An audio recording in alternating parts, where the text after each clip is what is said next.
Bismillahirrahmanirrahim. Assalamualaikum warahmatullahi wabarakatuh. Yang terhormat Ibu Kepala Sekolah dan yang saya hormati Bapak Ibu Dewan Guru beserta staf. Alhamdulillahirobbilalamin. Puji syukur pada Tuhan Yang Maha Esa. Pada kesempatan hari ini kita dapat berkumpul di ruangan SD Negeri 1 Negara Bumi Udik tercinta ini dalam rangka pembahasan komunitas belajar dan menyebarkan pemahaman dan penerapan pengalaman budaya positif. Bapak Ibu Dewan Guru yang saya hormati, sebelumnya marilah kita buka dulu acara pada siang hari ini dengan bacaan basmalah. Bismillahirrahmanirrahim. Kita akan membahas tentang penyebaran pemahaman dan penerapan pengalaman budaya positif. Di sini ada pertanyaan pemantik, yaitu setuju atau tidak setuju jika pertama, hukuman mendisiplinkan anak; kedua, memberikan hukuman dengan hal positif seperti membaca atau membersihkan halaman sekolah dapat meningkatkan disiplin anak. Yang ketiga, memberi penghargaan dapat meningkatkan motivasi belajar anak. Setuju. Alasan? Ayo Bapak Ibu kita diskusikan. Yang pertama yaitu hukuman dapat mendisiplinkan anak. Kira-kira bagaimana dengan hukuman ini Bapak Ibu? Apakah benar ketika kita menghukum anak itu anak akan menjadi disiplin? Enggak mesti hukumannya. Tapi tetap harus ada hukuman, tapi enggak pasti. Oh, berarti kadang-kala boleh digunakan ya Pak ya. Terus yang kedua, pemberian hukuman dengan hal positif seperti membaca atau membersihkan halaman sekolah dapat meningkatkan kedisiplinan anak. Apakah hal itu juga bisa diterapkan Bapak Ibu? Cocok. Misalnya suruh hafalan, menghafal apa gitu. Oke, berarti bisa diterapkan. Berikutnya yang ketiga, memberi penghargaan dapat meningkatkan motivasi belajar anak. Kira-kira apakah hal ini itu adalah hal yang benar atau malah hal yang salah kira-kira ketika kita memberikan hadiah? 80% yang dukung. Ya, penyemangat. Benar. Oke, berarti nanti bisa kita bahas lebih lanjut. Silakan. Konsep inti budaya positif. Perubahan paradigma belajar, disiplin positif, nilai-nilai kebajikan universal, teori motivasi hukuman dan penghargaan, restitusi keyakinan kelas, kemudian kebutuhan dasar manusia dan dunia, kualitas restitusi 5 positif kontrol, dan restitusi segitiga restitusi. Lanjut, nanti dijelaskan Pak. Pembelajaran dengan paradigma baru. Nah, Bapak Ibu, kita sudah memasuki kurikulum 13. Pastinya Bapak Ibu tidak asing lagi dengan hal ini. Profil pelajar Pancasila. Mari kita pahami Bapak Ibu bahwasanya profil pelajar Pancasila itu ada 6 nilai, ya. Kira-kira Bu Lina yang pertama nilai apa Bu?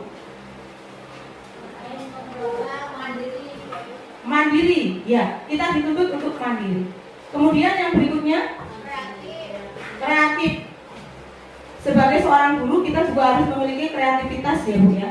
Kemudian gotong royong, di mana gotong royong ini bukan hanya dalam hal kebersihan, tapi mungkin dalam menuntaskan pembelajaran. Yang berikutnya berkebinekaan global. Di zaman era globalisasi seperti sekarang ini, sebagai seorang pendidik kita harus mengikuti perkembangan zaman ya Bapak Ibu. Jadi semua hal yang ada sekarang ini kan serba menggunakan media dan aplikasi, maka kita harus tetap mengikuti perkembangan zaman tersebut. Dan yang paling inti sebenarnya ini hal yang utama Bapak Ibu, beriman, bertakwa kepada Tuhan Yang Maha Esa dan berakhlak mulia. Seperti visi kita ya Pak ya, kemarin yang sudah kita bentuk, bahwasanya kita sebagai seorang pendidik harus menerapkan beriman, bertakwa kepada Tuhan Yang Maha Esa dan berakhlak mulia. Kalau sudah berakhlak mulia, kata Pak Marno, berarti mencakup seluruhnya. Baik itu tentang sholat, ngaji, atau sopan santun ya Pak kemarin ya Pak. Lanjut kembali. Miskonsepsi tentang teori kontrol. Nah ini nih Bapak Ibu yang mau kita bahas. Teori kontrol. Yang pembahasan pertama, ilusi guru mengontrol murid. Bahwasanya selama ini kita itu mengontrol murid tentunya dengan ada hukuman, ada penghargaan, atau salah satunya tadi apa Pak? Yang kedua tadi Pak? Penghargaan, ya. Reward atau penghargaan. Ilusi guru mengontrol murid. Ilusi bahwa kritik dan membuat orang merasa bersalah dapat menguatkan karakter. Kemudian ilusi bahwa semua penguatan positif efektif dalam bermanfaat. Berikutnya, ilusi bahwa orang dewasa memiliki hak untuk memaksa. Selanjutnya, siapa sesungguhnya yang memiliki kontrol? Nah, di sini Bapak Ibu, tentunya pendapat kita mungkin bahwasanya di sekolahan ini yang memiliki kontrol penuh pasti guru-guru ya Pak ya. Kita bahas stimulus respon. Kita mencoba mengubah orang agar berpandangan sama dengan kita. Kita berusaha memahami pandangan orang lain tentang dunia. Kemudian perilaku buruk dilihat sebagai suatu kesalahan. Kemudian semua perilaku memiliki tujuan. Jadi tidak semua perilaku buruk itu sebenarnya buruk Bapak Ibu. Mungkin ada alasan tertentu. Kemudian saya bisa mengontrol orang lain. Anda tidak bisa mengontrol orang lain. Jadi orang lain itu tidak bisa dikontrol sebenarnya. Mereka itu yang dapat mengontrol diri hanyalah diri mereka sendiri, masing-masing. Walaupun kita paksa Bapak Ibu, kita beri hukuman mungkin itu anak-anak. Ketika mereka tidak menyadari dari hati yang paling dalam, itu tidak akan berhasil. Ya nggak Bapak Ibu? Lanjut, pemaksaan belum kembali. Pemaksaan ada pada saat bujukan gagal. Jadi kita biasanya membujuk anak-anak mari buang sampah pada tempatnya. Benar ya Bapak Ibu? Anak-anak mari belajar supaya nanti kita jadi anak yang pintar. Tapi apa nyatanya? Ketika disuruh buang sampah pada tempatnya, anak-anak tetap buang sampah sembarangan. Mungkin kita akan memaksa anak untuk melakukan hal positif dengan cara menghukum mungkin ya, atau memberikan tekanan pada mereka. Kolaborasi dan konsensus menciptakan pilihan-pilihan baru. Ketika kita gagal untuk membujuk, ada pilihan-pilihan baru di situ. Apakah kita harus menghukum ataukah kita mendisiplinkan dengan cara yang lain? Model berpikir menang atau kalah. Model berpikir menang atau kalah. Jadi kalau kita mungkin berhasil menasihati anak supaya tertib dalam membuang sampah, mungkin kita akan merasa berhasil di situ. Tapi ketika anak-anak tetap saja membuang sampah sembarangan, tidak mengerjakan PR dengan porsi yang masih tetap sama, mungkin di situ kita akan merasa gagal. Lanjut. Disiplin positif. Apakah makna disiplin positif menurut Anda? Nah, Bapak Ibu, tadi kan kita sudah membahas tentang disiplin positif. Kira-kira disiplin positif itu apa sih Bapak Ibu? Mungkin Pak Narno? Bapak Rio? Disiplin positif. Kuning?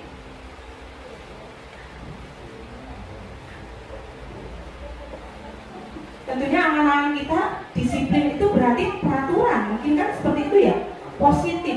Berarti kira-kira apa itu Bapak Ibu? Kepatuhan. Disiplin positif. Ada aturannya gitu. Disiplin yang sudah ada aturannya. Misalnya contohnya yang anak-anak upacara itu kan disiplin kan, harusnya tepat waktu. Yang positifnya itu Ya berarti ketika upacara bendera harus datang tepat waktu gitu ya Bu ya. Itu disiplin yang positif seperti itu. Oke, mungkin ada lagi Bapak Ibu. Next, disiplin. Dari kata disiplin di sini berarti kita dapat menyimpulkan bahwasanya disiplin adalah bertujuan untuk bagaimana kita itu mengubah seseorang, pandangan seseorang untuk melakukan hal yang baik. Contohnya kecenderungan umum adalah mengubah kita disiplin dengan ketidaknyamanan. Biasanya supaya disiplin itu anak-anak ketika tidak mengikuti upacara bendera dengan tertib bisa kita lakukan dengan hukuman mungkin ya. Berarti kita itu memaksa seseorang untuk melakukan sesuatu. Contohnya, misalnya tadi tidak buang sampah pada tempatnya. Nah, kita tekankan lagi supaya anak itu membuang sampah pada tempatnya, mungkin bisa diberikan hukuman. Kalau buang sampah tidak pada tempatnya berarti mungkin didenda 5.000 misalnya seperti itu. Itu termasuk tekanan Bapak Ibu. Berarti disiplin itu biasanya sesuatu yang ditekankan, dipaksakan kepada orang lain. Intinya kan seperti itu. Lanjut. Ya pada diri sendiri itu orang lain kan. Gimana, Pak? Diri sendiri dong itu orang lain. Disiplin itu dikatakan pada diri sendiri sehingga timbul rasa tanggung jawab gitu loh maksudnya. Itu nanti Pak. Disiplin pada umumnya kan ketika anak-anak itu belum tentu loh Pak. Dia itu akan memiliki rasa disiplin dari dalam hatinya. Kecuali kalau pendidik kan, kalau mendisiplinkan caranya, cara mendisiplinkan. Selanjutnya nilai-nilai kebajikan universal. Setiap apa yang kita lakukan Bapak Ibu pasti ada tujuannya. Nilai-nilai kebajikan di sini misalnya seperti beriman, bertakwa, seperti profil pelajar Pancasila tadi, ada mandiri, benar kritis, kebinekaan global, gotong royong, dan kreatif. Iya, ini kita membahas tentang budaya positif berhubungan dengan kurikulum merdeka. Teori motivasi hukuman dan penghargaan restitusi. Ini yang akan kita bahas Bapak Ibu. Restitusi.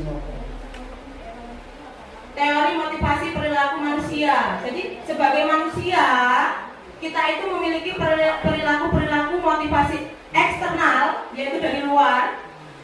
Kemudian ada internal dari dalam. Nah ini Pak Narno yang mungkin yang Bapak ungkapkan tadi, sadar dengan dari dirinya sendiri, itu eksternal. Tapi ada loh yang tidak sadar dari dirinya sendiri Pak. Harus ada tekanan dulu. Misal Bapak Ibu, seperti saat ini kita absensi pegawai negeri.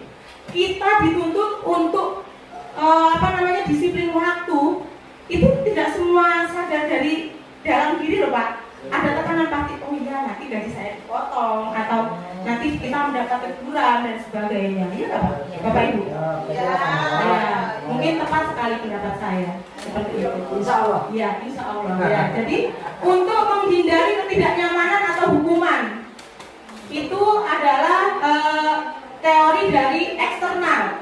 Jadi kita itu melaksanakan kedisiplinan karena untuk menghindari ketidaknyamanan dan hukuman. Yang kedua, untuk mendapatkan imbalan dari orang lain atau penghargaan. Nah ini Pak, mungkin ada Bapak Ibu nanti kalau jadi pegawai yang disiplin, kemudian dapat memotivasi guru lain, akan ada penghargaan, mungkin seperti itu. Gara-gara itu kita jadi disiplin, mungkin bisa jadi seperti itu.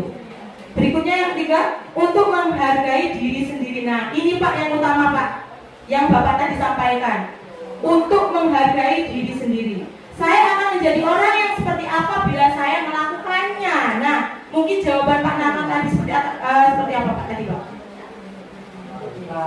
Disiplin yang timbul dari dalam hati, dari diri kita tanpa paksaan Pak. Nah inilah yang dinamakan dengan motivasi internal. Dari tiga itu mana yang lebih utama? Ya, kira-kira mana Pak yang lebih utama? Ayo, Ibu jawab. Yang lebih utama. Tentunya yang lebih utama adalah yang timbul dari dalam hati diri, yaitu internal. Mungkin belum tumbuh ya Bapak Ibu, tapi bisa disiram nanti ditumbuhkan. Kita anggur Merdeka. Merdeka. Menurut Ki Hajar Dewantara, merdeka itu artinya sudah Bu? Iya. Nah, ya oke.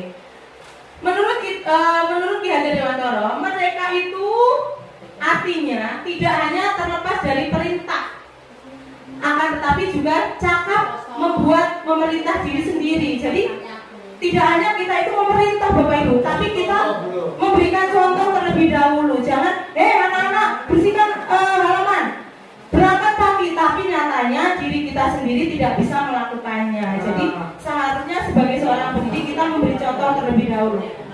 Memerintah diri sendiri, baru memerintah orang lain, seperti itu. Ya memang sulit Bu, nanti kita tumbuhkan dalam hati. Tahun depan. Nah ini Bapak Ibu, tadi yang kita ada pilihan, tadi hukuman, penghargaan ya. Nah di sini kita akan bahas dihukum oleh penghargaan. Loh, kok dihukum oleh penghargaan? Kenapa ini? Mungkin ada Bapak Ibu yang berpendapat kenapa kok dihukum oleh penghargaan? Penghargaan berlaku sama dengan hukuman. Ternyata penghargaan itu perlakuannya sama dengan hukuman Bapak Ibu. Dalam arti meminta atau membujuk seseorang melakukan sesuatu untuk memenuhi suatu tujuan tertentu dan orang yang meminta atau membujuk dorongannya eksternal. Nah ini bukan dari dalam hati Bapak Ibu. Kita melakukan sesuatu karena ada maksud, yaitu penghargaan. Nah ternyata efeknya penghargaan ini termasuk hukuman karena pengaruh jangka pendek dan jangka panjang. Ada pengaruhnya Bapak Ibu. Oh kita disiplin karena ada ibu kepala sekolah. Kalau nggak ada, kita berarti suka-suka seperti itu. Kemudian penghargaan menghukum. Kenapa penghargaan ini menghukum Bapak Ibu? Ketika kita, misalnya anak kita biasanya juara 1, ternyata untuk tahun semester ini nilainya melorot atau menurun. Dia akan merasa bersalah, akan merasa terhukum oleh perbuatannya sendiri ketika ditanya oleh orang tuanya. Nah, tadi di sekolah bagi raport peringkat berapa? Pasti dia akan merasa sangat bersalah di situ. Kemudian penghargaan mengurangi ketepatan. Ternyata penghargaan ini mengurangi ketepatan karena anak melakukan sesuatu itu karena ada maksud dan tujuannya itu tadi. Jadi tidak timbul dari hati mereka. Ada, ya nggak ikhlas Pak. Nah itu intinya mereka itu berbuat sesuatu karena menginginkan sesuatu ya Bu ya. Kemudian penghargaan tidak efektif. Ternyata penghargaan tidak efektif Bapak Ibu. Tuh. Penghargaan tidak efektif untuk menimbulkan kecakapan diri dari dalam hati. Terakhir penghargaan merusak hubungan. Nah ini yang paling utama Bapak Ibu. Mereka atau anak-anak murid kita itu merasa bersaing ketika akan mendapatkan penghargaan ini.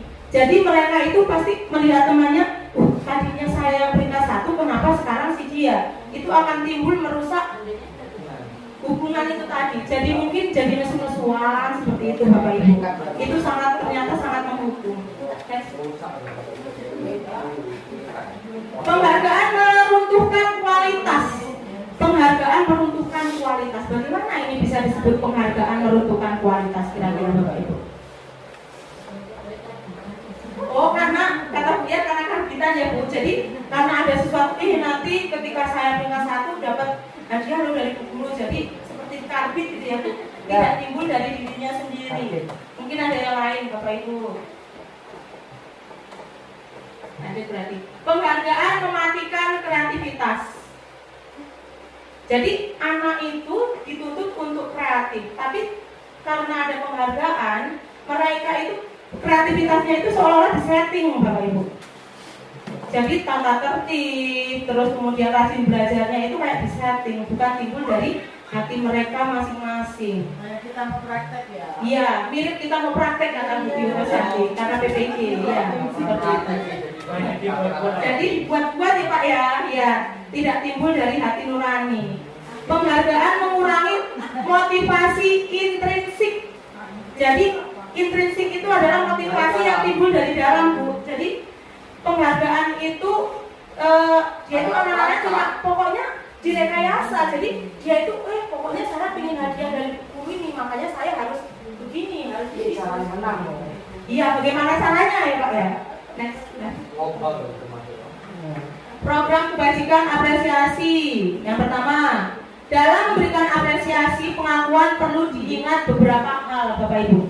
Jadi penghargaan dengan apresiasi itu sebenarnya berbeda. Yang pertama, beri pengakuan secara khusus. Yang kedua, beri pengakuan secara pribadi.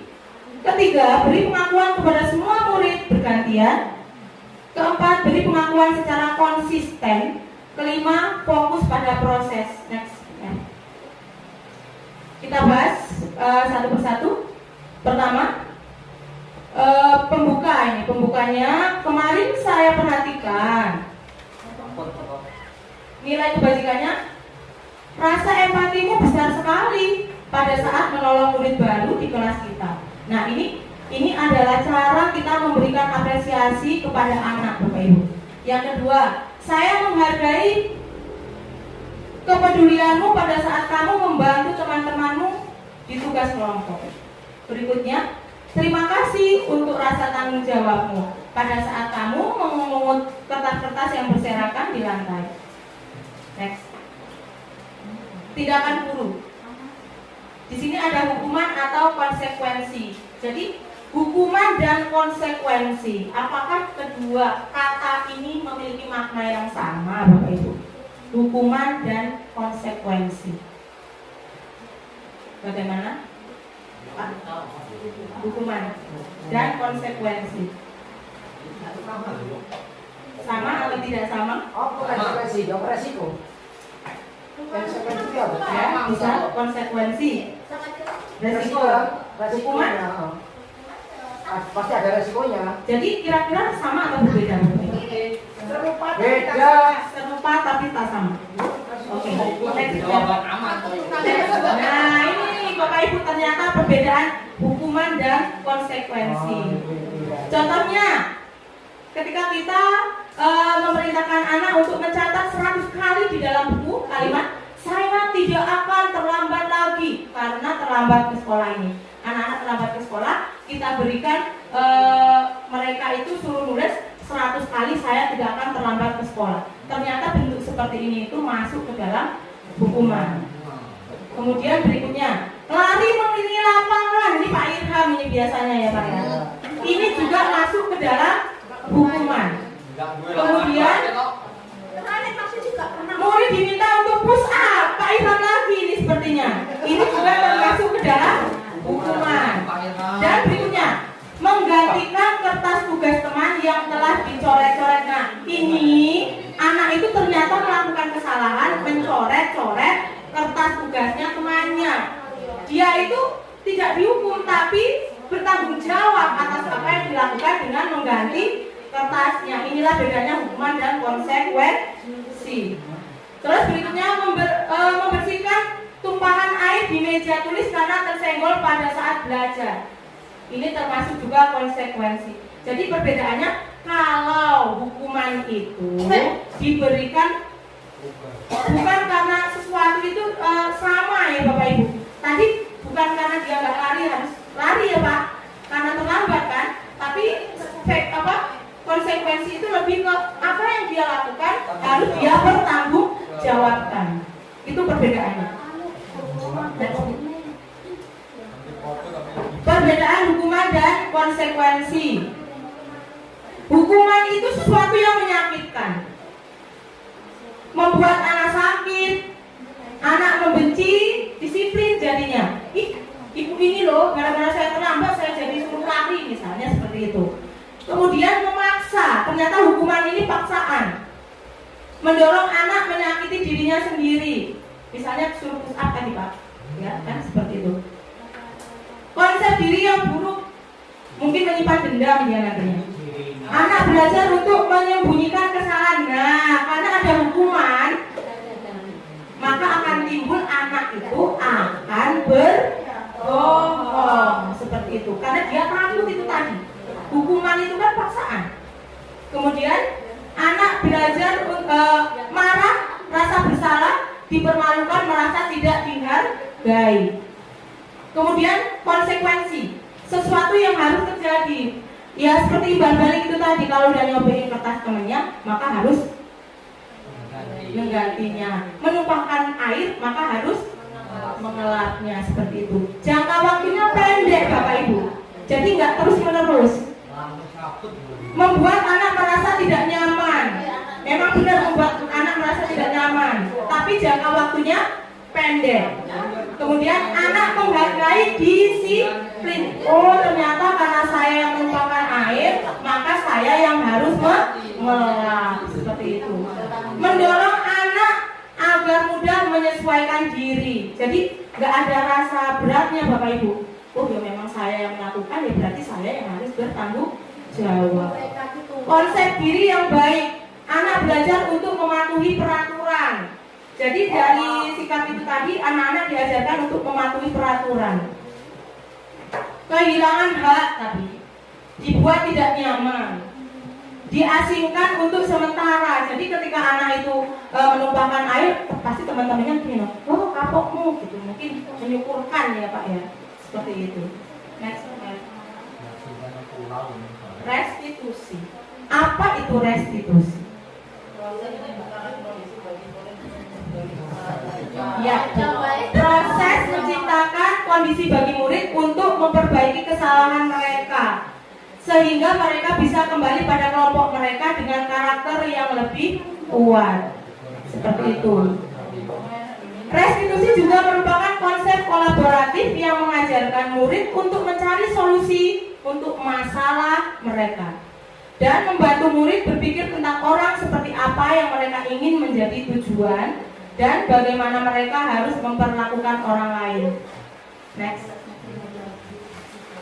Nah ini Bu, agak mumet ini lihatnya ya. Hukuman, konsekuensi, restitusi. Kita sudah bahas tentang hukuman, sudah bahas tentang konsekuensi. Sekarang kita bahas restitusi. Restitusi itu ketika anak melakukan kesalahan, kita itu tidak langsung menghukum Bapak Ibu, tapi menanyakan sebabnya, kenapa melakukan hal tersebut, kemudian menanyakan solusi apa kira-kira untuk memperbaiki kesalahannya.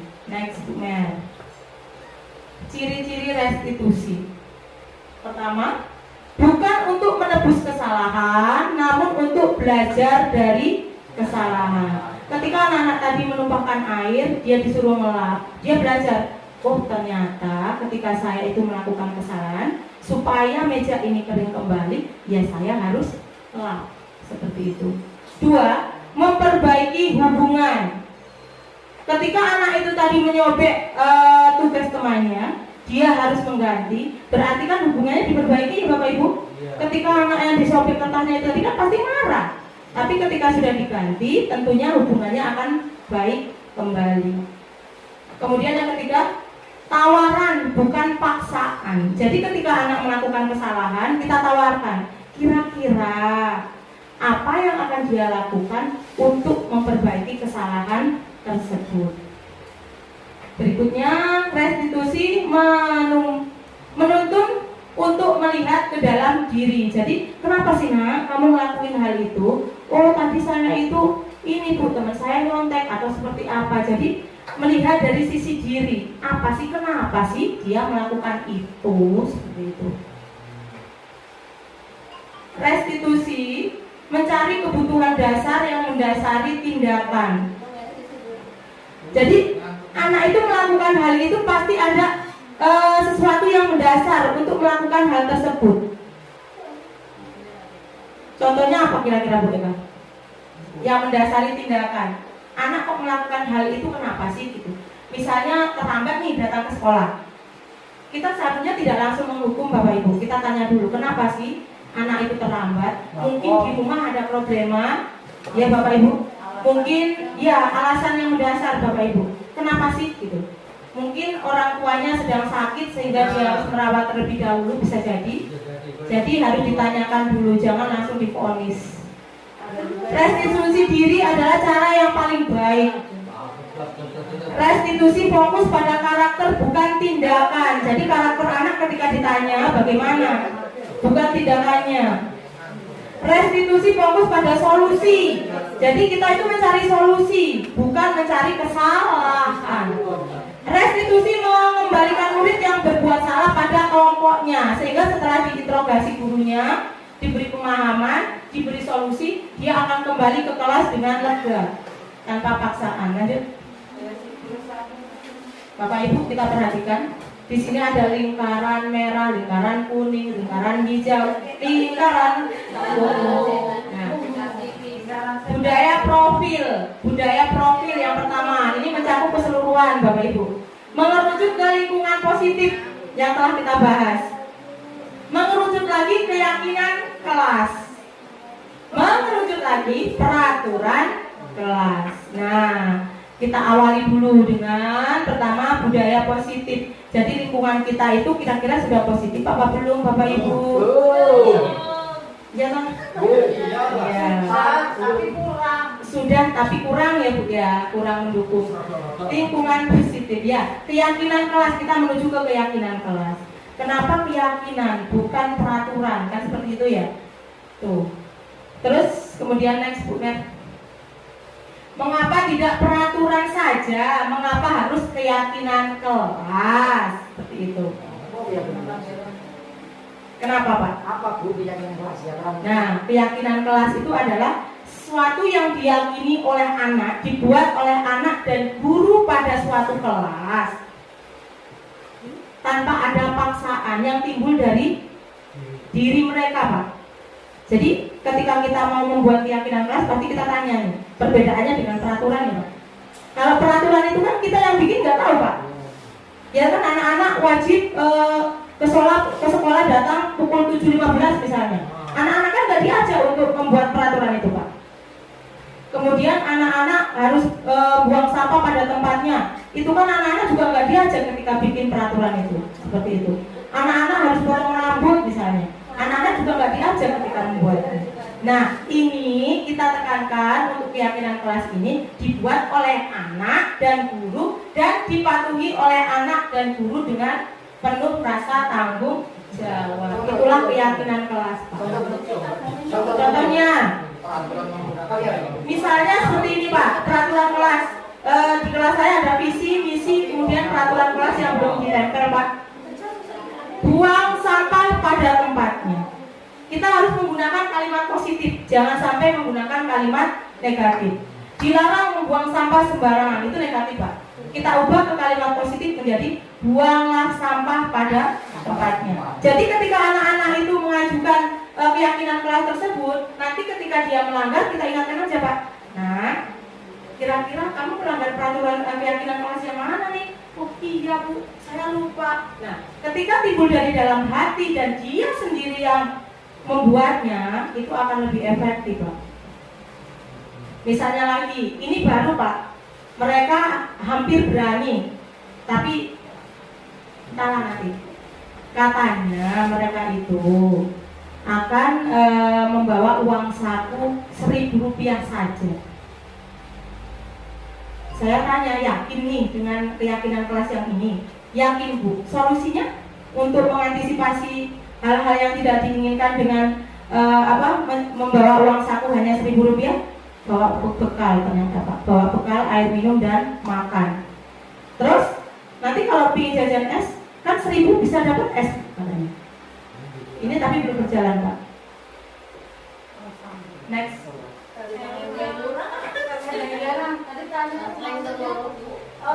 Dilarang membuang sampah pada tempatnya. Iya tahu. Itu Pak. Dilarang sampah sembarangan. Buang sampah pada tempatnya. Aduh. Sama ada perbedaan maksudnya kan sama-sama. Iya. Kan bedanya dilarang positif Bu. Paksaan. Paksaan dilarang itu kan negatif, paksaan dia itu tidak melakukannya dengan cara ikhlas gitu.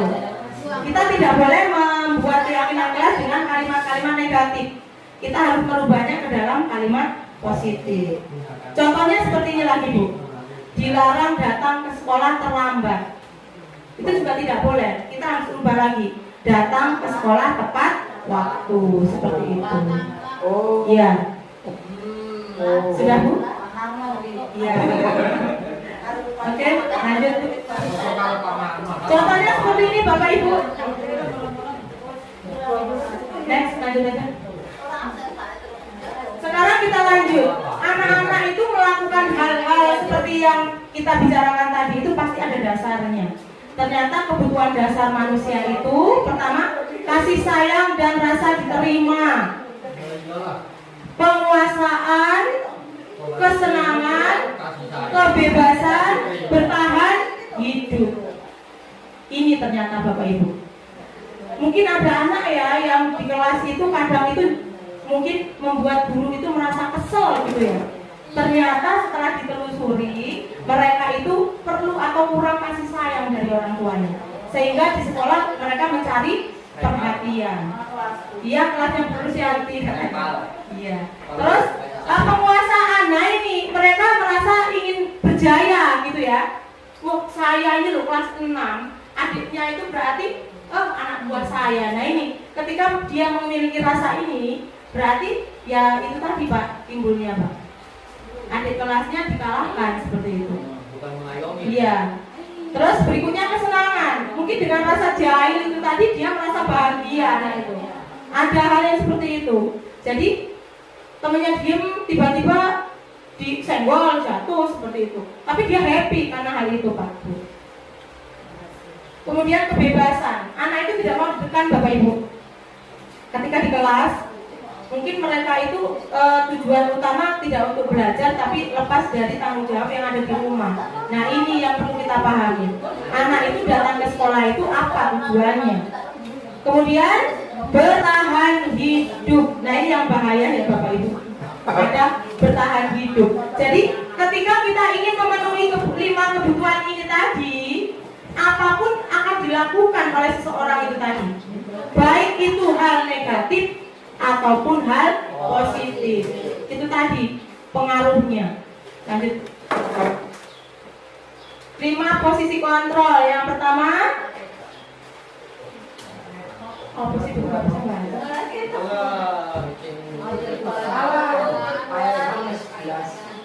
Penghukum ya? Penghukum yang pertama ya? Iya, 5 posisi kontrol. Yang pertama penghukum, tadi sudah dijelaskan bahwasanya penghukum ini tadi akan menimbulkan tekanan untuk anak melakukannya dengan cara tidak ikhlas. Kemudian membuat rasa bersalah. Jadi anak itu ketika ditegur itu mereka merasa, saya bersalah berarti saya seperti ini. Kemudian teman. Kalau kita sebagai teman itu biasanya anak-anak akan menyepelekan Bapak Ibu. Ini juga tidak tepat. Pemantau. Kalau pemantau itu kita itu mengingatkan apa kesalahan-kesalahan mereka. Jadi kita pantau dulu, kamu kenapa tadi datang terlambat seperti itu. Kemudian yang berikutnya adalah manajer. Nah ini yang paling baik Bapak Ibu. Manajer ini adalah kita mencari dulu permasalahannya. Sesuatu yang salah tidak disalahkan tapi kita pahami dulu. Kemudian kita cari solusinya. Inilah posisi kontrol yang paling efektif. Di sini ada contoh pertanyaan-pertanyaan. Yang pertama, membuat merasa bersalah. Saya kecewa sekali dengan kamu. Nah, mungkin kata-kata ini sering kita ucapkan kepada anak yang melanggar peraturan Bapak Ibu. Saya kecewa sekali dengan kamu. Seperti itu. Jadi anak akan merasa bersalah. Guru saya kecewa seperti itu. Kemudian, kamu tidak pernah benar melakukannya. Ini hukuman. Langsung poin menyalahkan. Kamu tidak pernah benar melakukannya. Berarti dia itu selalu salah. Kemudian lanjut, ayolah lakukan demi ibu atau bapak guru. Ini seperti teman. Tapi anak-anak biasanya ini Bapak Ibu ya, dia menyepelekan. Iya.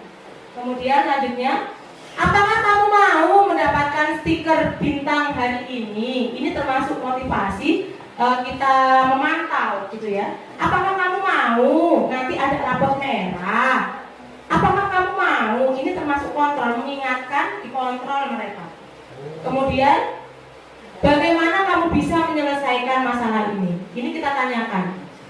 Seyogianya kita melakukan hal ini. Jadi ketika anak melakukan kesalahan, kita tanya dulu Bapak Ibu permasalahan, terus bagaimana solusinya. Ini yang posisi kontrol manajer. Lanjut. Segitiga restitusi.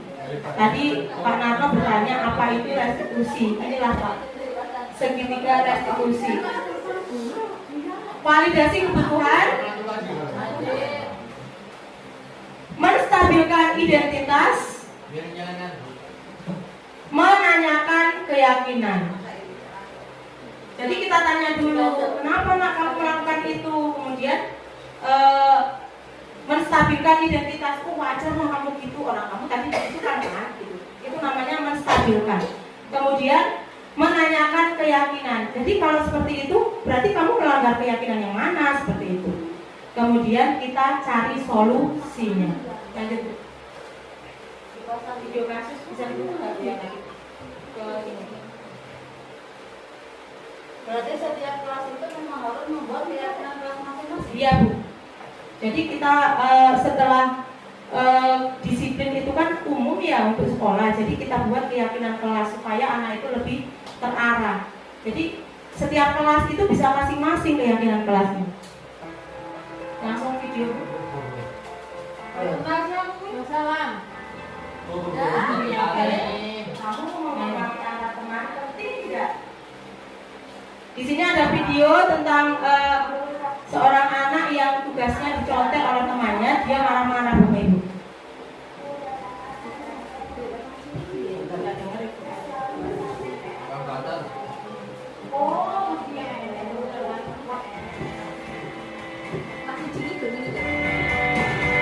Ainur, tadi ibu dengar laporan dari ketua kelas, katanya kamu habis bertengkar ya sama Afiza. Kenapa kesel? Oh begitu. Wajar lah kamu kesel. Jika ibu ada di posisi kamu, ibu juga akan melakukan hal yang sama. Lalu apa yang kamu lakukan pada Afiza? Saya marah-marah Bu dan rasa dan saya memudahnya. Oh begitu. Pasti kamu berbuat demikian ada alasannya kan? Iya Bu, saya kesel. Masa saya sudah susah payah mengerjakan tugas, tapi Afiza selalu menolak. Dia tidak mau berjuang mengerjakannya sendiri. Iya, wajar kan jika kamu merasa marah karena kerjaan kamu dicontek oleh Afiza. Ibu sangat menghargai tindakan kamu yang tidak lebih buruk dari itu. Misalnya memukul, tindakan menggebrak meja. Apakah sesuai dengan keyakinan kelas kita? Menurut kamu, keyakinan apa yang sering kamu langgar?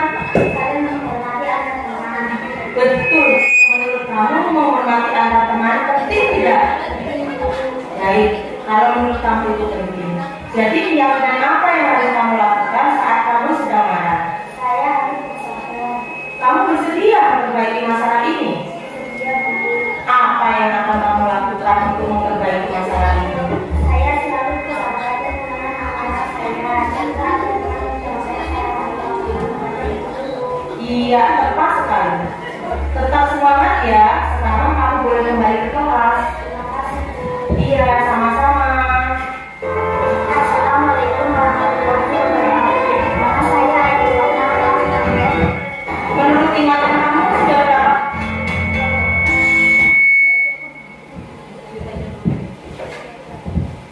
Jadi dari video tadi itu bisa kita simpulkan bahwasanya ketika anak melakukan kesalahan, kita telusuri dulu Bapak Ibu, permasalahannya itu seperti apa. Jadi jangan langsung memvonis anak, menyalahkan anak dengan nada tinggi. Jadi kita membuat anak itu nyaman terlebih dahulu, walaupun dia salah, kita buat nyaman dulu supaya anak bisa bercerita apa sih penyebab dia melakukan itu, kemudian bagaimana solusinya supaya tidak melakukan itu kembali seperti itu. Ibu Mary.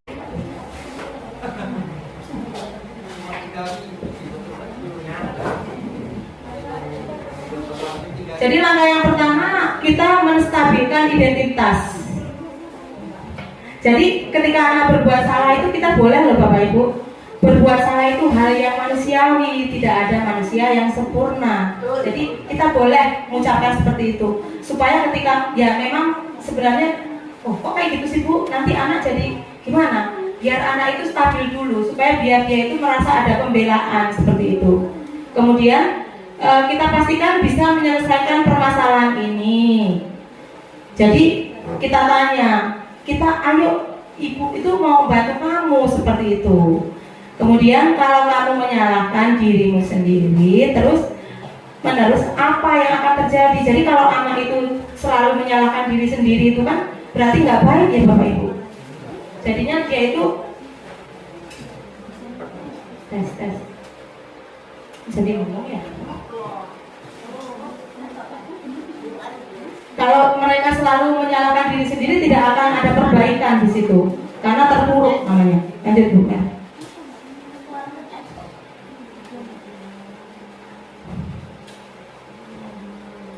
Validasi kebutuhan selanjutnya. Jadi kita bisa berkata, kamu bisa saja kan melakukan hal yang lebih buruk. Ketika anak-anak itu mungkin sama temannya itu saling caci atau saling ejek-ejekan, kita bisa memvalidasinya dengan, oh itu lebih baik daripada kita melakukan hal yang lebih buruk lagi, seperti itu. Apakah pasti punya alasan mengapa melakukannya, kenapa kok ngejek misalnya, apa yang penting bagi kamu gitu. Emang penting tak seperti itu harus dilakukan, seperti itu. Yuk lanjut. Menanyakan keyakinan. Nah, jadi ketika anak melakukan kesalahan, kita tanyakan. Ketika mereka itu melakukan hal tersebut, berarti keyakinan mana yang sudah mereka langgar? Karena tadi kita sudah membuat keyakinan kelas itu tadi. Jadi dengan sendirinya anak akan sadar, oh iya ya, saya sudah membuat keyakinan kelas ini. Kenapa saya langgar sendiri? Seperti itu. Next man. Nah, jadi interferensi atau menanyakan sesuatu ini, kita itu ada patokannya Bapak Ibu. Apakah kamu ingin berbuat lebih baik, seperti itu misalnya. Apakah saat ini kamu sedang menjadi orang yang sedang kamu inginkan ketika anak melakukan itu? Apakah kamu bisa mengubah kegiatan atau perilaku kamu saat ini menjadi sikap yang lebih membantu? Kemudian apakah wajar membuat kesalahan? Apakah yang kamu lakukan saat ini sesuai? Peraturannya apa? Seperti kamu punya masalah, saya bisa bantu, seperti itu. Karena ketika anak melakukan kesalahan, mungkin ada faktor lain yang kita tidak tahu. Mencari apa sih penyebabnya, seperti itu. Lanjut Bu Mer. Nah, demikian Bapak Ibu yang bisa saya sampaikan. Semoga apa yang saya sampaikan bermanfaat. Mungkin ada pertanyaan atau ide baru. Silakan. Kuning. Ada? Rencananya buat apa? Buat Ya, untuk rencana selanjutnya kita buat keyakinan kelas dulu Bu. Nanti kalau ada yang kurang paham, kita bisa sharing secara ini aja. Jadi oke, sudah oke Bapak Ibu? Oke. itu wajib berarti ya? Ya, kalau Membuat keyakinan kelas masing-masing wajib. iya wajib. Demikian yang dapat saya sampaikan. Bapak Ibu terima kasih. Saya akhiri. Wabillahi taufiq wal hidayah. Wassalamualaikum warahmatullahi wabarakatuh. Jadi tulis ini, jadi tulisan judul di atas ya keyakinan kelas. Iya. Keyakinan kelas. Kayak kalau saya lihat visi sama misi. Itu nanti di sampingnya keyakinan kelas. Itu masing-masing kelas boleh beda. Ya beda aja tadi. Makanya Kelas 10 enggak, istilahnya gini loh. Itu keyakinan kelas itu beda dengan peraturan sekolah ya, beda. Jadi setiap kelas itu tergantung versi gurunya mau keyakinan kelas yang seperti apa. Enggak harus sama. Iya, kalau tata tertib itu kan lebih ke kita yang di sini. Tapi kalau keyakinan kelas itu kita tanya aja sama anak maunya.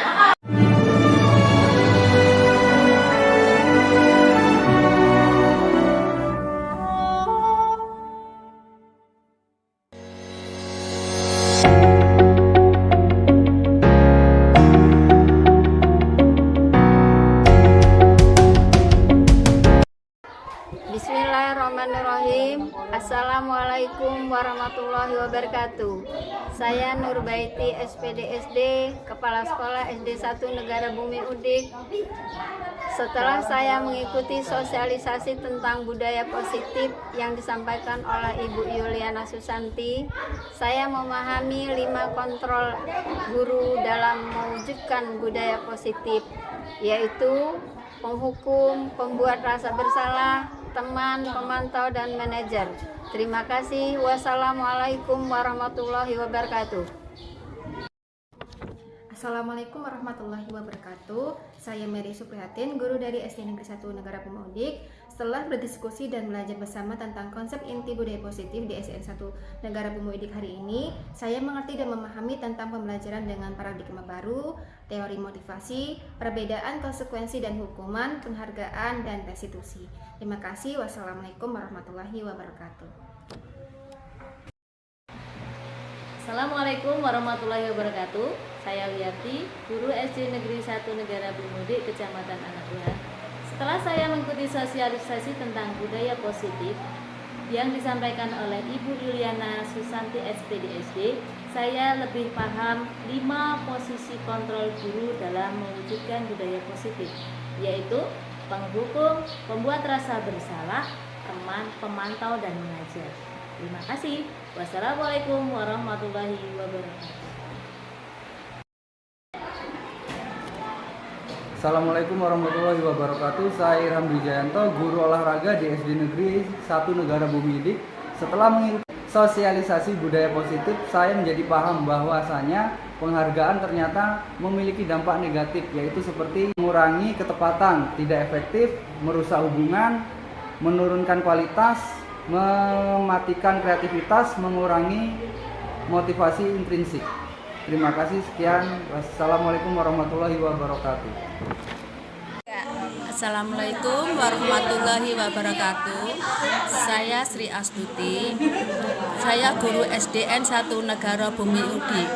Setelah kita belajar tentang budaya positif dalam komunitas belajar, kita menjadi paham perbedaan antara hukuman, konsekuensi, dan restitusi. Saya akhiri. Wassalamualaikum warahmatullahi wabarakatuh. Assalamualaikum warahmatullahi wabarakatuh. Saya Lina Susanti, guru SDN 1 Negara Bumi Udik. Setelah mengikuti sosialisasi budaya positif, saya menjadi tahu antara peraturan kelas dan keyakinan kelas. Terima kasih. Wassalamualaikum warahmatullahi wabarakatuh. Warahmatullahi wabarakatuh.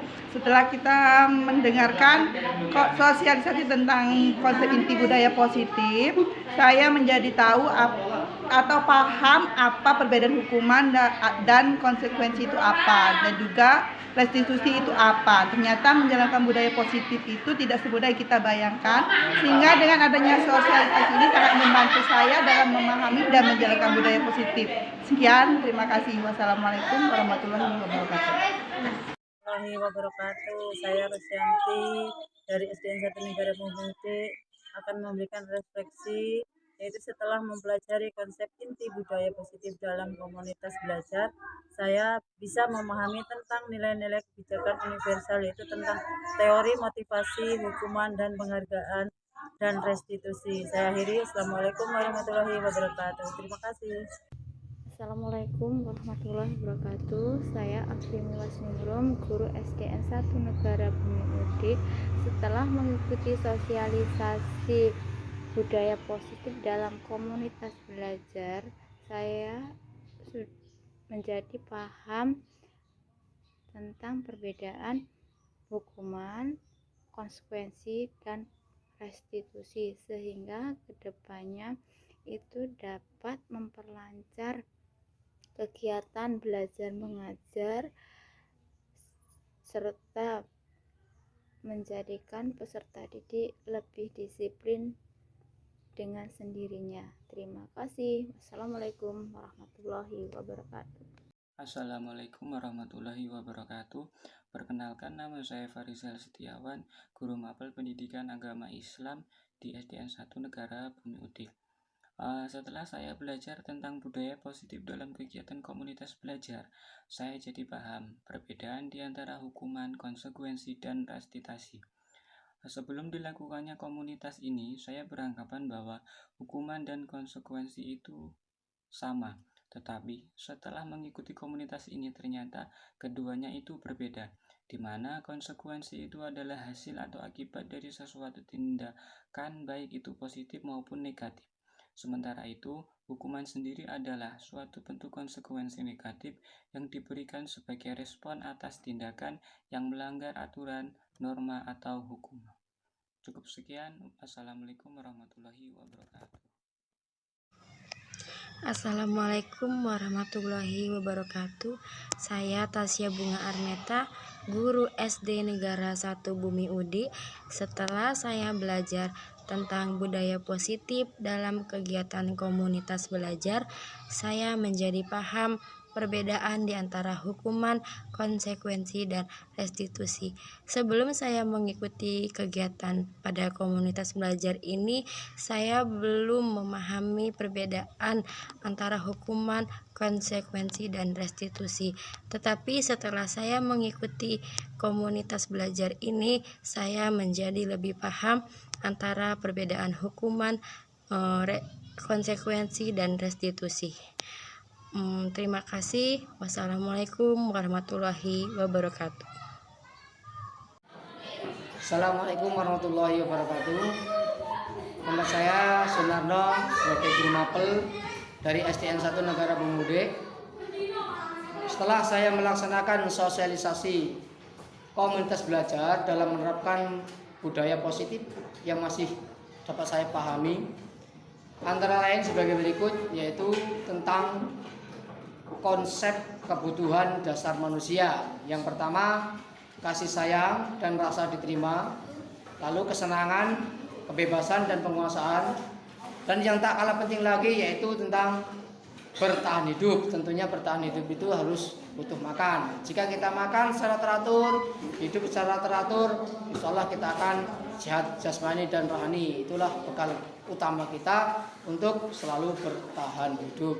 Cukup sekian dan terima kasih. Assalamualaikum warahmatullahi wabarakatuh.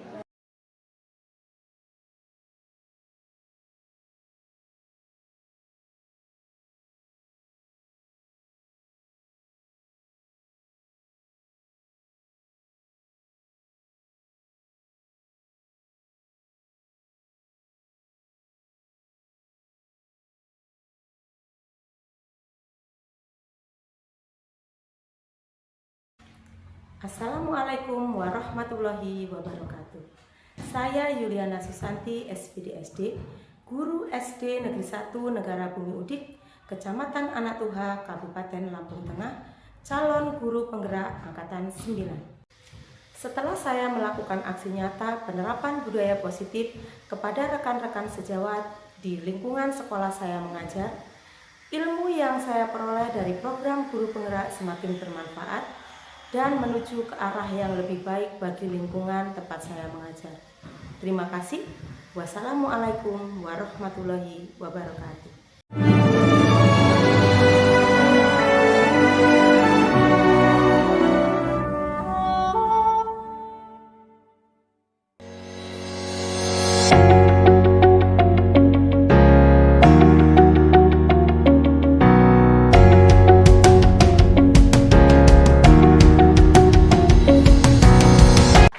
Assalamualaikum. Waalaikumsalam, Bu.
rencana kita kemarin, hari ini kita akan membentuk tentang keyakinan kelas. Coba, kenapa kita membentuk keyakinan kelas? Kenapa tidak peraturan kelas? Kenapa coba? Nah, ada yang tahu tidak kenapa keyakinan kelas? Tidak. Ada yang tahu? Karena ketika kita bentuk keyakinan kelas itu adalah sesuatu yang kita yakini dan kita buat dari dalam hati. Jadi ketika kita membuat keyakinan yang membuat kita sendiri, maka kita tidak akan mungkin untuk melanggarnya. Kita akan melaksanakannya sesuai dengan apa yang sudah kita buat. Di sekolah ini ada tata tertib ya, atau peraturan ya, ya kan? Coba, wajib mengenakan atribut dengan lengkap. Kita juga tidak ikut membuat peraturan itu, makanya lebih mengerucut. Sekarang kita akan bentuk apa? Keyakinan kelas. Nanti caranya bagaimana? Nanti akan ibu bagi nih ya, lembaran ini, kertas ini. Nanti anak-anak tulis. Kemarin sudah kita bicarakan ya. Kita nunggu kertas ini untuk melaksanakannya. Jadi hari ini kita laksanakan. Anak perempuan nanti warna apa? Pink. Warna pink. Anak laki-laki? Warna pink. Warna kuning ya. Nah, sekarang ibu bagi. Untuk anak perempuannya, Mbak, tolong dibagikan Mbak, bantuin ibu guru Mbak. Ya, anak perempuan yang pink tadi. Anak laki-laki warna apa tadi? Warna kuning. Ya, yang warna pink Mas Badi. Saya warna pink, Bu. Mas Badi warna pink ya? Ya, nanti jadi pink boy. Mas Badi Mas. Bu. Itu kan ada linknya, jadi bisa kirimkan ke itu. Nanti coba perhatikan nak. Setelah semua mendapat kertasnya, nanti dituliskan kira-kira ya keyakinan kelas apa yang akan kalian buat. Jadi masing-masing anak ya membuat satu keyakinan kelas. Nanti kita jadikan satu, kita tempel di papan mading, oke? Jelas ya? Ya, iya Mbak. Tadi mau kamu kasih pink. Seriusan orang? Ya Allah.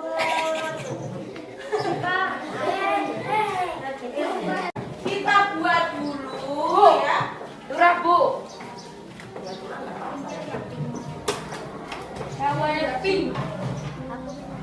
Kata-kata yang akan kita jadikan sebagai keyakinan kelas. Ayo kira-kira apa? Hajar, kira-kira apa Hajar?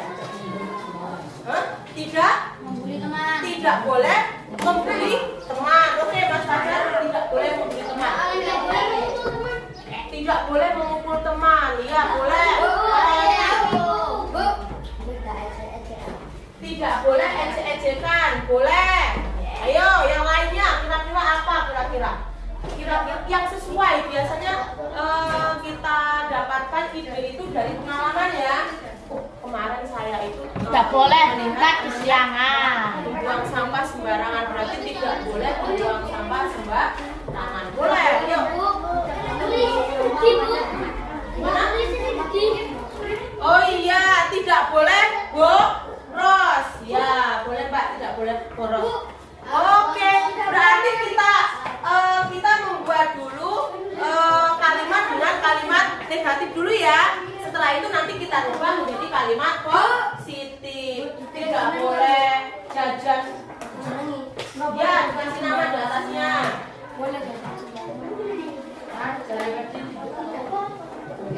Tidak boleh membuang sampah sembarangan. Tidak boleh apa tadi Mas Fajar? Membuli teman. Tidak boleh mainan di kelas kata Mas Lukman. Terus kata Mbak Siva tidak boleh jajan sembarangan ya. Yuk apalagi kira-kira supaya kelas kita ini nanti lebih tertib ya. Sesuai dengan apa yang ingin kalian lakukan, yaitu menjadi keyakinan kelas. Yuk. Nah, sekarang anak-anak tuliskan keyakinan kelas apa yang akan dibentuk ya. Coba perhatikan nak, pakai pulpen tuliskan nama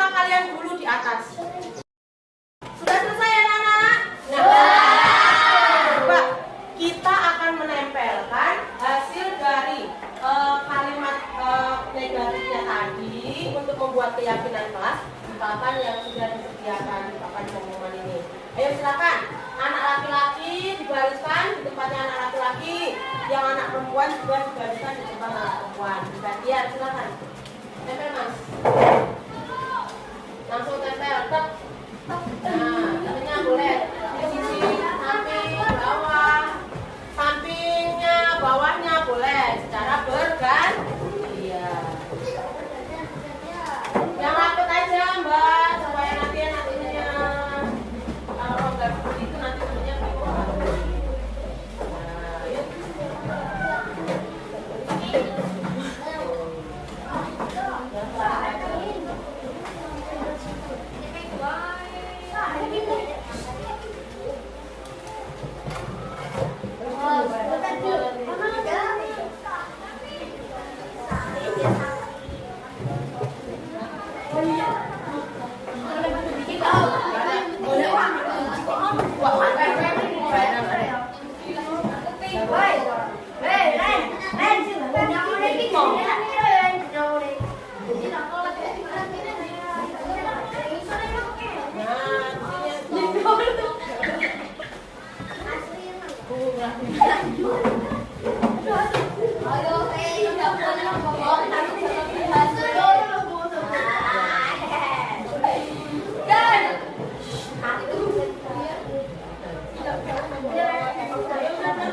Kalau sudah duduk kembali.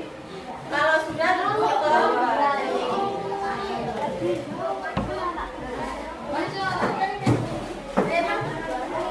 Nah selanjutnya ibu mau minta tolong nih, kira-kira siapa yang membantu guru untuk membacakan? Silakan. Mas Irfan. Saya. Oke, Mas Malen ya? Ya Mas Malen, boleh. Ada satu lagi yang menuliskan namanya. Mungkin Mbak Sipa ya, boleh Mbak? Mas Malen yang membaca, nanti Mbak Sipa yang menuliskan ya. Ini juga Bu. Ya, satu-satu Mas dibacakan. Silakan Mbak. Ya. Yuk, yang pertama, yuk. Apa Mas? Yang pertama Mas? Tidak boleh ejek-ejekan. Tidak boleh ejek-ejekan. Kalau tidak boleh ejek-ejekan ini, berarti kita harus apa? Menghormati orang lain. Berarti tidak apa nih? Nggak boleh menggunakan kata tidak boleh ya. Berarti apa? Dilarang. Dilarang. Dilarang. Oh, dilarang, Mak? Dilarang itu tetap kalimat negatif, kalimat positifnya apa kira-kira? Tidak boleh ejek-ejekan, berarti apa? Bahasa Inggris. Saling menghormati. Ya, lanjut. Apa lagi? Ayo Mas, dibaca. Waduh. Cari yang enaknya. Membawa uang saku sewajarnya. Membawa berarti hemat. Ayo Mbak, hemat Mbak. Membawa uang saku sewajarnya berarti lanjut. Tidak boleh berangkat sekolah kesiangan. Tidak boleh berangkat sekolah kesiangan. Terus tidak boleh mainan di kelas. Tidak boleh mainan di kelas. Berarti harus apa ini namanya? Kalau tidak boleh mainan di kelas, fokus belajar.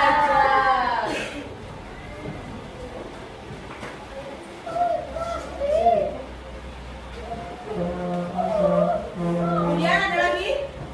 Ayo Mas. Dilarang mengganggu orang lain. Saling menghormati. Gak ada ya?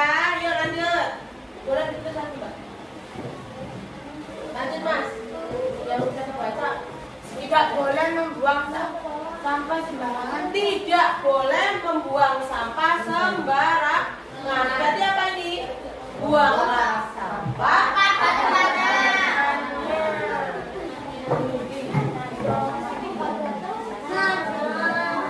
Lanjut Mas.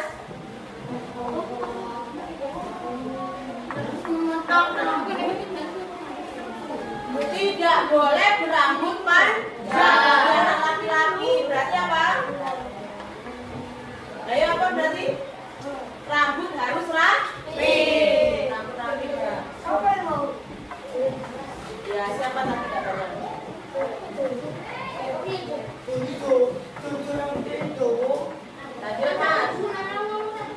boleh makan di kelas. Tidak boleh makan di kelas. Berarti apa nih kalimat positifnya? Hah? Makan saat jam istirahat. Makannya itu saat istirahat. Tidak boleh ketika itu ngajar kalian makan, ya tidak boleh. Jam istirahat lanjut Mas. Tidak boleh lari di kelas. Tidak boleh lari-lari di kelas. Berarti apa ini? Kalau lari-lari di kelas itu kan nanti bahaya ya nak ya. Kan? Apa nak?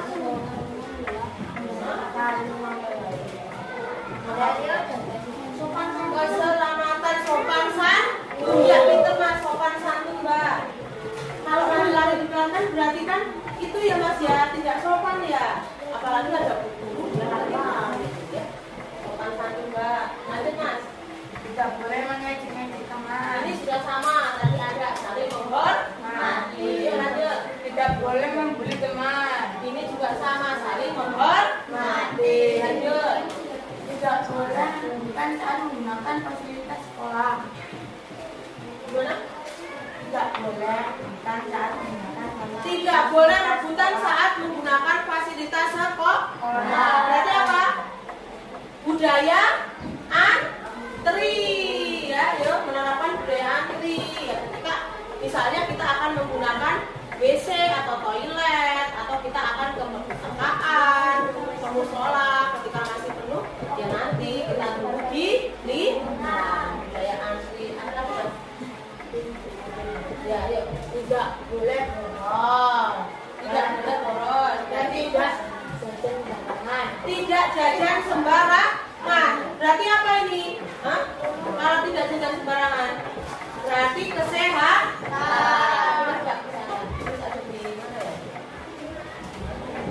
Terus kita coba lihat sebentar. Kesehatan.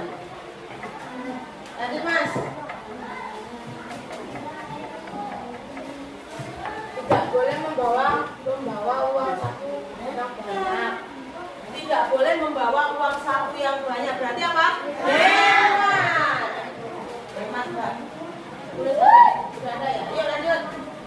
Tidak boleh membuang-buang tas sembarangan atau memainkan internet atau disobek. Tidak boleh merobek kertas untuk mainan ya. Ya kan ya? Terus dibuang sembarangan. Berarti apa ini?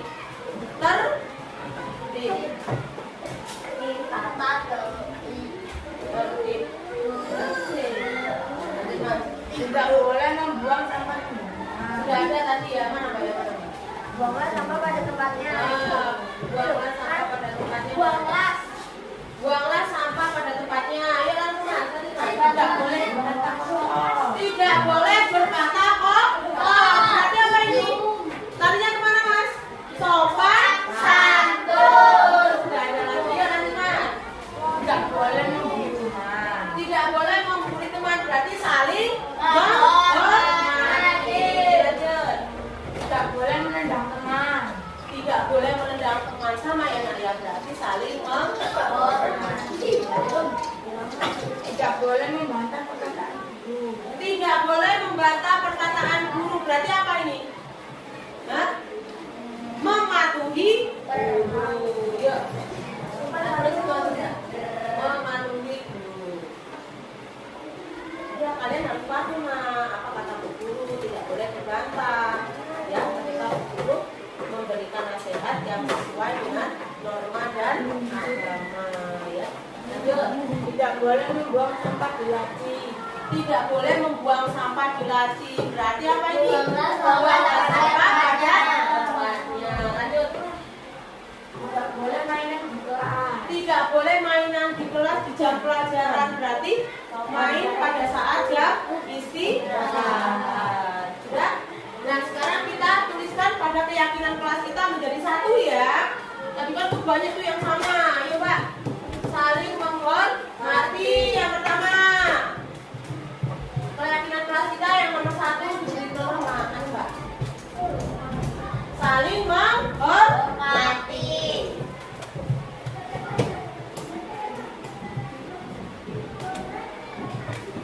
kedua, budaya hemat. Kita harus menjadi generasi yang hemat, bukan generasi yang budaya hemat. 3 apa nih? Berangkat sekolah tepat waktu.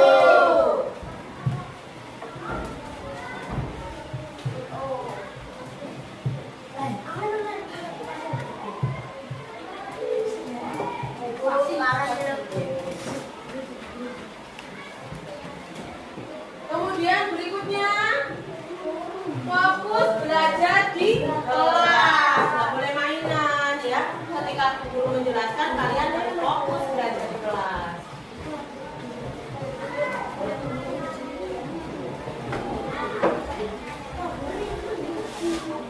Kemudian selanjutnya, menjaga kesehatan. Jangan jajan sembarangan supaya sehat ya. Berarti apa ini Mbak Mas? Hah? Lanjut. Saling menghormati berarti Mbak. Buanglah sampah pada tempatnya enggak? Belum. Ya. Buanglah sampah pada tempatnya.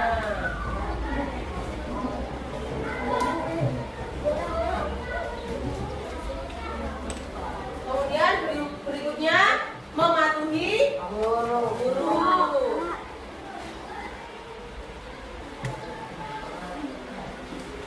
Mematuhi guru ya.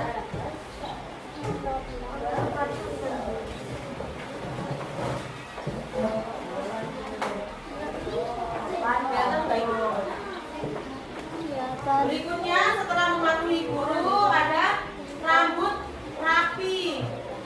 Ya, jadi bagi anak laki-laki ya, setiap akhir bulan kita cukur rambut supaya rambutnya rapi. Kemudian apa lagi, Mbak? Makan saat jam istirahat. Jadi ketika guru sedang mengajar di kelas, kita sedang belajar, tidak boleh makan. Ya, kita boleh makan ketika jam istirahat.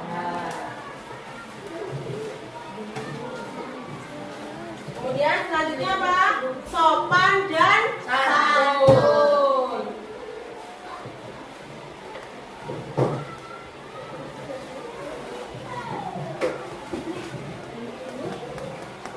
Kemudian yang terakhir nih, keyakinan kelas kita yang terakhir apa? Budaya antri. Budaya antri. Jadi kita harus membudayakan antri ya, tidak boleh berebut ketika menggunakan fasilitas sekolah. Oke, terima kasih Mbak Siva. Sekarang coba Ibu pingin ada satu anak yang membacakan keyakinan kelas yang sudah kita bentuk. Ayo, silakan. Boleh, Mas Valen. Yuk, yang keras Mas. 1. Saling menghormati. 2. Budaya hemat. 3. Berangkat sekolah tepat waktu. 4. Fokus belajar di kelas. 5. Jaga kesehatan. 6. Buangkan sampah pada tempatnya. 7. Mematuhi guru. 8. Rambut rapi. 9. Makan saat istirahat. 10. Sopan dan santun. 11. Budaya antri. Oke, terima kasih Mas Valen. Boleh duduk kembali. Nah, kita sudah memiliki keyakinan kelas yang jumlahnya ada 11. Jadi mari mulai saat ini, nanti kita tulis di mading, kita tempelkan di dinding, kemudian kita patuhi bersama-sama, kita laksanakan. Ya, Bu Guru juga sama, nanti akan mematuhi peraturan keyakinan kelas kita ini. Ya. Jadi sudah mengerti anak-anak? Ada yang mau ditanyakan? Tidak. Oke, terima kasih. Nah, sekarang coba kita refleksikan tentang keyakinan kelas hari ini.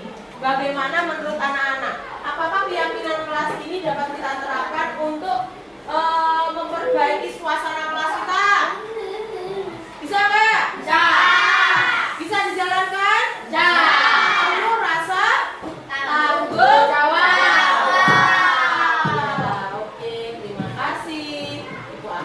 Wabillahi taufiq wal hidayah. Wassalamualaikum warahmatullahi wabarakatuh.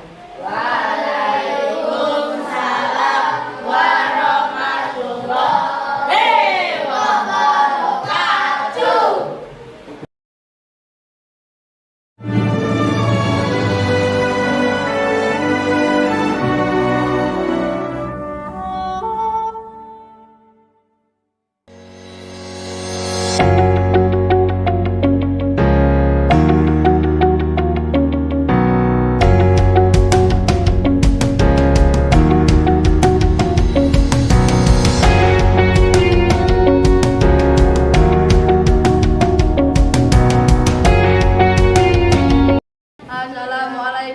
warahmatullahi wabarakatuh. Saya Khalil Arfandi, kelas 6B, wali kelas Ibu Yolanda Susanti. Setelah melakukan diskusi untuk membuat keyakinan kelas, saya menjadi paham bahwa saya harus buanglah sampah pada tempatnya. Terima kasih. Wassalamualaikum warahmatullahi wabarakatuh.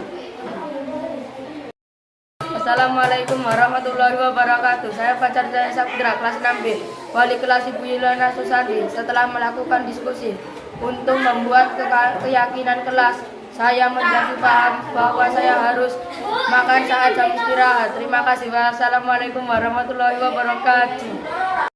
Assalamualaikum warahmatullahi wabarakatuh. Saya Rio Putra Fernando, kelas 6B, wali kelas Ibu Yolanda Susanti. Setelah melakukan diskusi untuk membuat keyakinan kelas, saya menjadi paham bahwa saya harus budaya antri. Terima kasih. Wassalamualaikum warahmatullahi wabarakatuh. Assalamualaikum warahmatullahi wabarakatuh. Saya Wilson Edward Gandhi, kelas 6B, wali kelas Ibu Yuliana Susanti. Setelah melakukan diskusi untuk membuat keyakinan kelas, saya menjadi paham bahwa saya harus menjaga kesehatan. Terima kasih. Wassalamualaikum warahmatullahi wabarakatuh. Assalamualaikum warahmatullahi wabarakatuh. Saya Valens Bacana sekali, kelas 6B, wali kelas Ibu Yuliana Susanti. Setelah melakukan diskusi untuk membuat keyakinan kelas, saya menjadi paham bahwa saya harus berangkat sekolah tepat waktu. Terima kasih. Wassalamualaikum. Assalamualaikum warahmatullahi wabarakatuh. Saya Ramadika Berdiansyah, kelas 6B, wali kelas Ibu Yuliana Susanti. Setelah melakukan diskusi untuk membuat keyakinan kelas, saya menjadi paham bahwa saya harus mematuhi guru. Terima kasih. Wassalamualaikum warahmatullahi wabarakatuh.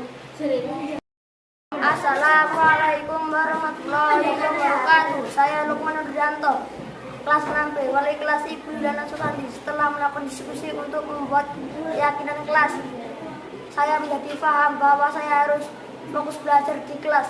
Terima kasih. Wassalamualaikum warahmatullahi wabarakatuh. Assalamualaikum warahmatullahi wabarakatuh. Saya Jojo Rahmat Aldino, kelas 6B, wali kelas Ibu Yuliana Susanti. Setelah melakukan diskusi untuk membuat keyakinan kelas, saya menjadi paham bahwa saya harus rambut rapi. Terima kasih. Wassalamualaikum warahmatullahi wabarakatuh.